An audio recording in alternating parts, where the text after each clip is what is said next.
अगर आपके या बच्चों के सर से जुएँ ख़त्म नहीं होती, जो मर्ज़ी कर लें, आप जुओं से छुटकारा हासिल नहीं कर पा रहे, तो ये वीडियो आपके लिए है। अस्सलामुअलैकुम everyone, welcome to my channel, welcome to another vlog. I hope आप सब ठीक होंगे, मैं भी बिल्कुल ठीक हूँ। अच्छा जी, तो आज की वीडियो में मैंने आपके साथ शेयर करना है कि बच्चों के सर में या आपके सर में घर में जब जुएँ आ जाती हैं ना, तो फिर वो सबके सर में पड़ जाती हैं और उनसे छुटकारा हासिल करना बहुत मुश्किल हो जाता है। बच्चे स्कूल जाते हैं, स्कूल में तरह तरह के बच्चों के साथ उनका उठना बैठना होता है, जुएँ ट्रांसफ़र हो जाती हैं। इसके अलावा जब हम बरसात का मौसम होता है तब भी बालों में नमी रहती है, तो मैं आपको अक्सर बताती हूँ कि नमी वाली चीज़ों में ग्रो करते हैं बैक्टीरिया और ये कीड़े मकोड़े। सो जुएँ हो जाना एक नेचुरल बात है, इसमें शर्मिंदगी की कोई बात नहीं होती और इसमें परेशान होने की भी कोई बात नहीं है। लेकिन मुकम्मल साफ़-सफ़ाई के साथ और प्रॉपर हाइजीन को अगर आप फ़ॉलो करें ना, तो फिर आप इस चीज़ों से बच सकते हैं। सो स्टार्ट करते हैं अपनी वीडियो। सबसे पहले मैं आपको यहाँ पे बिस्तर दिखा रही हूँ। अब जैसे मेरे घर में मेहमान आए थे, इससे पहले भी जैसे मेरी देवरानी आई हुई थी, वो पूरा 1 महीना माशाल्लाह 1 महीने से भी शायद ज़्यादा रहे। उसके पहले आयशा पी लोग आए थे और उनके साथ बहुत ज़्यादा लोग आए थे, उनके लाइक पूरे देवरानियाँ, जेठानियाँ सब वो लोग आए हुए थे। तो मेरे घर प्रॉपर 2 महीने से गेस्ट आते जाते रहे और मैं अपने बिस्तरों को, अपने पिलोज़ को प्रॉपर क्लीन नहीं कर पाई। देखें, जब किसी एक के बंदे के सर में जुएँ होती हैं ना, वो जिस बिस्तर पे लेट रहा है, जिस तकिए को इस्तेमाल कर रहा है, जिस ब्लैंकेट को इस्तेमाल कर रहा है, जिस शीट को इस्तेमाल कर रहा है, तो वहाँ से हो सकता है कि ये चीज़ें ट्रांसफ़र हों। इसके अलावा एक बीमारी होती है स्केबीज़, ठीक है? वो होती है कि आपके जिस्म में बहुत ज़्यादा ख़ारिश होती है। कोई दाने नहीं होते, कुछ नहीं होता, लेकिन ख़ारिश बहुत ज़्यादा होती है।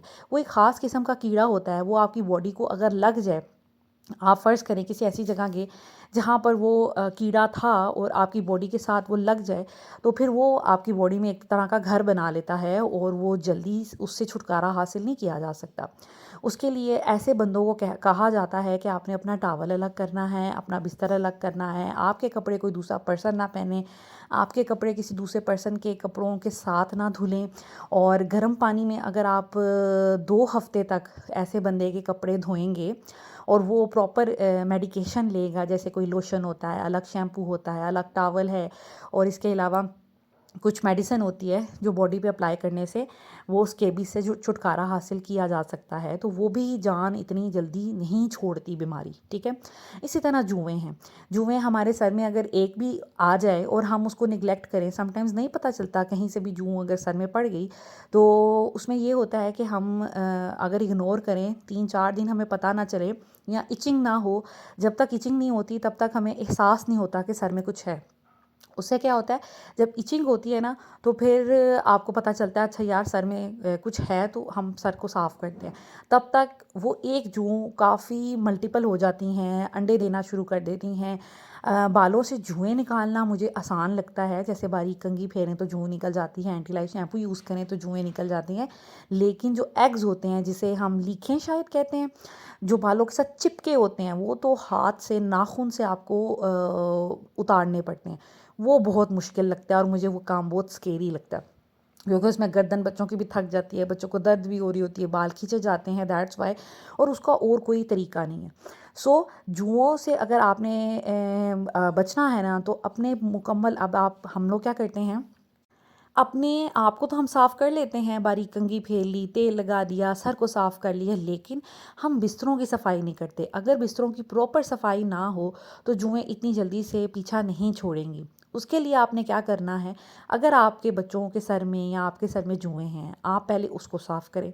उसके बाद एक दफ़ा अपने घर के जितने भी बिस्तर हैं, मैट्रेस कवर हैं, पिलो कवर्स हैं, पिलो के नीचे अक्सर हमारे घरों में क्या होता है, बाज़ार से पिलो लेके आए, वो एक कवर में होता है, ठीक है? रुई जो होती है, उसके बाद हम उसमें एक रफ़ सा कोई पिलो कवर चढ़ा देते हैं, उसके बाद हम उसके ऊपर मैचिंग जो बेडशीट होती है उसका कवर चढ़ा देते हैं। तो लाइक 2-2 पिलो कवर्स हमारे पिलो के ऊपर होते हैं। सो अगर आप चाहते हैं कि आपके घर से मुकम्मल जुओं का ख़ात्मा हो और प्रॉपर हाइजीन आपने मेंटेन करनी है, तो कोशिश करें कि पिलो कवर्स जो आपने नीचे भी चढ़ाए हुए हैं, ऊपर भी चढ़ाए हुए हैं, उनको अच्छे से वॉश करें। उनको, जो पिलो हैं हमारे, उनको धूप लगवाएं। अपने मैट्रेस कवर जितने भी हैं, बेड शीट्स हैं, उनको अच्छे से साफ़ कर लें, धो लें। और अगर आप अपने गद्दे को, जैसे ये जो बेड का गद्दा होता है, आपके घर में इतनी स्पेस है कि आप उसको कहीं पे धूप में रख सकते हैं, उसको धूप में रखें। इसके अलावा जितने भी ब्लैंकेट्स लेते हैं हम, ऊपर कोई अगर चादरें लेते हैं, खेस लेते हैं, उनको भी अच्छे से वॉश करके धूप लगवा लें। उससे क्या होगा कि हर तरह के जरासीम से आपके बिस्तर जो है ना वो साफ़ सुथरे हो जाएंगे। अभी जैसे मैंने बताया, मेरे घर में गेस्ट आए हुए थे, मैं काफ़ी अरसे से अपने बिस्तरों को साफ़ नहीं कर सक रही थी। इसके अलावा बरसात का मौसम चल रहा था, दैट्स वाई आपको पता है कि फिर भी कमरों में नमी सी एक आ जाती है, एक स्मेल सी पैदा हो जाती है। मोर ओवर ये हुआ कि हम लोग एक ही कमरे में सो रहे हैं, एसी लगा हुआ है, खिड़कियां बंद हैं, कहीं से हवा नहीं आ रही। तो बच्चे जो हैं समटाइम्स मैट्रेसेस पे कोई ना कोई चीज़ गिरा देते हैं, कभी दूध गिरा दिया, कभी पानी गिरा दिया, तो चीज़ें जो है ना गंदी हो जाती हैं। इस वजह से आज मैंने सोचा कि अब गेस्ट चले गए हैं, हम फैमिली रह गई है, अब मैं अपना ये काम शुरू करूं, क्योंकि गेस्ट के होते हुए आप बहुत ज़्यादा डीप क्लीनिंग भी नहीं कर सकते, क्योंकि आपने उनको भी प्रॉपर टाइम देना होता है। मैंने अपने सारे पिलोज़ जो हैं उसके पिलो कवर डबल डबल उतार दिए थे। ये मैं 2 पिलोज़ लेके आई हूँ ऊपर, मेरे जो कैबिनेट्स पड़े हैं कबर्ड के ऊपर, जिसमें मैंने मेहमानों के लिए पिलोज़ रखे होते हैं, सम एक्स्ट्रा पिलोज़ रखे होते हैं। ये मैंने वहाँ से 2 पिलोज़ निकाले हैं कि क्योंकि मेरे हस्बैंड को बहुत उलझन होती है अगर पिलो ना हो।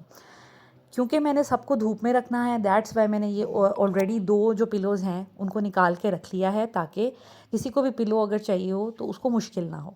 सो यहाँ पर मैं इसको नया कवर चढ़ा दिया है, मैंने बेड शीट बिछा दी है।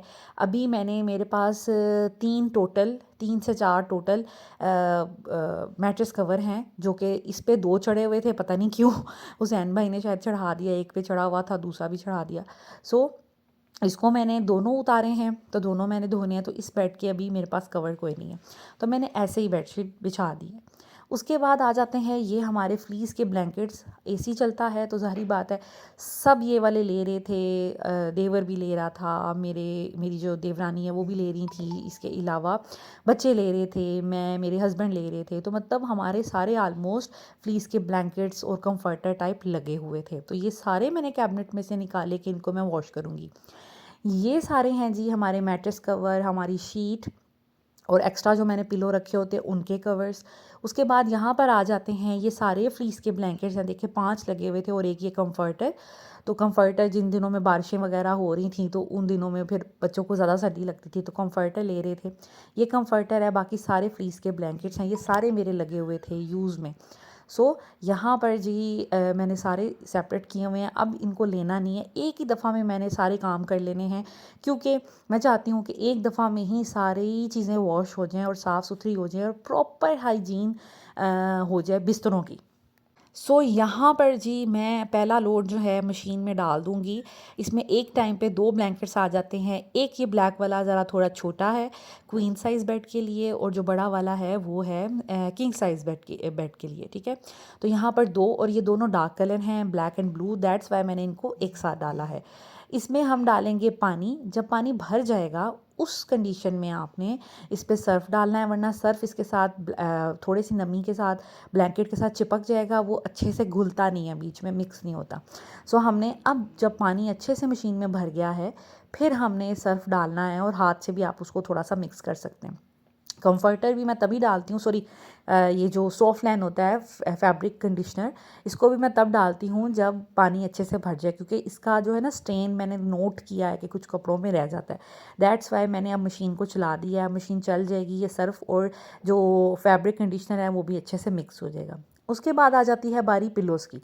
पिलोज़ जितने भी थे आपने देखा है, अब ये बेसिकली ये सारे पिलोज़ के अंदर अब रुई है, इनके ऊपर जो एक्स्ट्रा कवर्स चढ़े हुए थे वो मैंने आलमोस्ट उतार दिए हैं।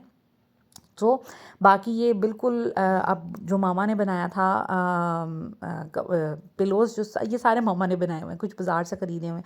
सो जब भी मामा आती हैं मेरे पास, वो ये सारे मेरे काम करती हैं। फिर मैं छत पे गई, एक चादर बिछाई हुसैन भाई की हेल्प के साथ, हम लोगों ने ये सारे मैट्रेसेस जो हैं ये छत पे डाल दिए, ताकि धूप अच्छे से लग जाए, हवा अच्छे से लग जाए।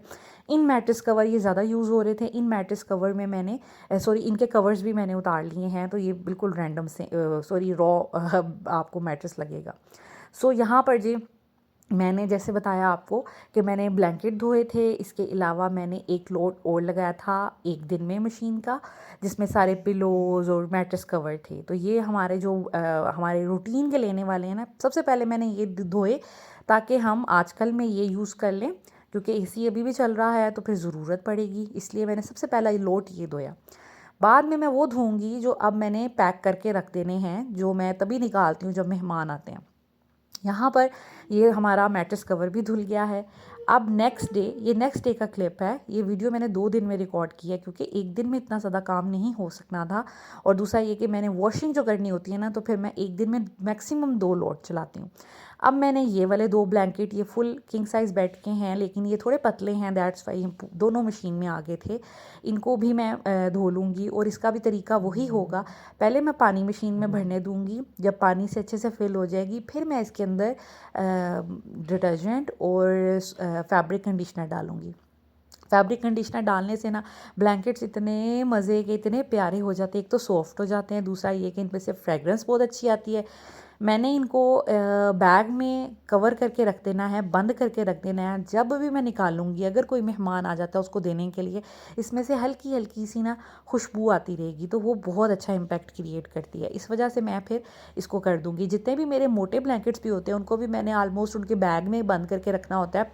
फैब्रिक कंडीशनर मैं डालती हूँ जब नेक्स्ट सीज़न में मैं ब्लैंकेट निकालती हूँ, तो यकीन करें कि उसमें से मीठी मीठी सी खुशबू आ रही होती है, और दिल बड़ा खुश होता है कि ये साफ़ सुथरे और खुशबू वाले ब्लैंकेट्स हैं। यहाँ पर अभी मैंने मैट्रेस कवर आज दोबारा सुबह सुबह बिछा दिया था, उसके बाद मैंने बेडशीट भी बिछा दी, और अपना ब्लैंकेट भी इस रूम के साथ जो मैच करता है वो मैंने रख दिया था। तो ये वाला जो रूम है ना, अब डन हो गया है, साफ़ सुथरा हो गया है। इसका मैट्रेस कवर, पिलो कवर्स और इसका ब्लैंकेट और इसकी शीट मैंने नहीं बिछाई। कपड़ों की तो बात हो गई, बिस्तरों की तो बात होगी। मैंने आपको एक तरीका बता दिया कि किस तरह घर में हाइजीन आप मेंटेन कर सकते हैं अपने आप को खटमल, जुओं, स्केबीज़ और इस तरह की चीज़ों से आप महफूज कर सकते हैं। उसके बाद आ जाती है आपकी पर्सनल हाइजीन। तो बच्चों के लिए मैं और अपने लिए भी ये करती हूँ, एवरी बाथ इनका मैंने बारीक कंघी फेरनी होती है गीले गीले बालों में। गीले बालों में जो हैं वो जुएँ जल्दी आसानी से निकल जाती हैं, ड्राई बालों में बारीक कंघी फेरना तो बहुत मुश्किल काम है, बच्चों को दर्द भी होती है। आपने क्या करना है, जब भी बच्चों को नहलाएं, एटलीस्ट एक दिन छोड़ के एक दिन तो आप जब भी नहलाएं बच्चों को, तो कंघी ज़रूर फेरें हफ्ते में 2 दफ़ा या 3 दफ़ा, मतलब मिनिमम भी आपने फेरनी है तो 2 दफ़ा लाजमी फेरें। फिर जुएँ बच्चों के सर में अगर कोई एक आध होगी भी, वो निकल जाएगी। इसके अलावा मेरा ये एक तरीका होता है कि मैंने हफ्ते में 2 दफ़ा बच्चों की ऑयलिंग करनी होती है, बारीक कंघी फेरनी होती है, और उसके बाद बच्चों को एंटी लाइट शैम्पू से हफ्ते में 1 दफ़ा मैंने नहलाना होता है। हफ्ते में 1 दफ़ा इसलिए नहलाना होता है कि अगर एक दफ़ा नहा के जुएँ ख़त्म हो गई बड़ी वाली, लेकिन जब उन्होंने अंडे दिए हफ्ते बाद, 10 दिन बाद वो हैच होते हैं, तो वो फिर जुएँ बन जाती हैं। इसलिए हफ्ते में ये रिकमेंडेड है कि 1 दफ़ा लाजमी एंटी लाइट शैम्पू यूज़ करें। ऑयल आप कोई भी यूज़ करें। मेरा जो ऑयल मैं बनाती हूँ ख़त्म हुआ था, अभी मैंने फिर ये सरसों का लगा दिया। इसके अलावा ये हमारे पास है जी बारीक कंघी। इस तरह की कंघी बहुत ज़बरदस्त रहती है, इससे सही जुएँ निकलती हैं और लीखें भी समटाइम्स निकल जाती हैं। तो मैं ये वाली यूज़ करती हूँ। ये मेरे पास 2 है, एक ऊपर रखी हुई है, एक नीचे रखी हुई है। ये हम यूज़ कर सकते हैं। गर्मियों में आप सरसों का तेल सबसे बेस्ट रहता है, और सर्दियों के लिए ज़ैतून का हो जाए, नारियल का हो जाए, कैस्टर ऑयल मिक्स करके कोई भी ऑयल आप बना लें, वो सर्दियों के लिए बेस्ट रहता है, ठीक है। और बारीक कंघी आपने हमेशा फेरते रहना है बच्चों के, क्योंकि स्कूल गोइंग जो बच्चे होते हैं, कॉलेज गोइंग बच्चियाँ होती हैं, उनके सरों में जुएँ पड़ ही जाती हैं। तो आपने ये ज़रूर कंघी अपने पास रखनी है। एक मैंने नीचे रखी हुई है, एक ऊपर रखी हुई है। उसके बाद एंटी लाइट शैम्पू आप यूज़ करवा सकते हैं बच्चों को। ये डॉक्टर वाला कम अच्छा है। अभी मेरे पास ये पड़ा है क्योंकि बाज़ार से इंग्लिश वाला मिल नहीं रहा, लेकिन इंग्लिश वाला इंतहाई ज़बरदस्त है, मेरी तरफ से वो रिकमेंडेड है। ये कम असर करता है मुझे ऐसे लगता है, क्योंकि इंग्लिश वाले से एक दफ़ा सर धो लिया जाए तो जुएँ बिल्कुल ख़त्म हो जाती हैं, लेकिन ये डॉक्टर वाला जो है ना, इससे थोड़ा कम मुझे लगता है कि ये कम इफ़ेक्टिव है। आप ये तकरीबन 350 का आ जाता है, और इंग्लिश वाले की भी प्राइस इतनी है। मैंने ये बोतल रखी होती है।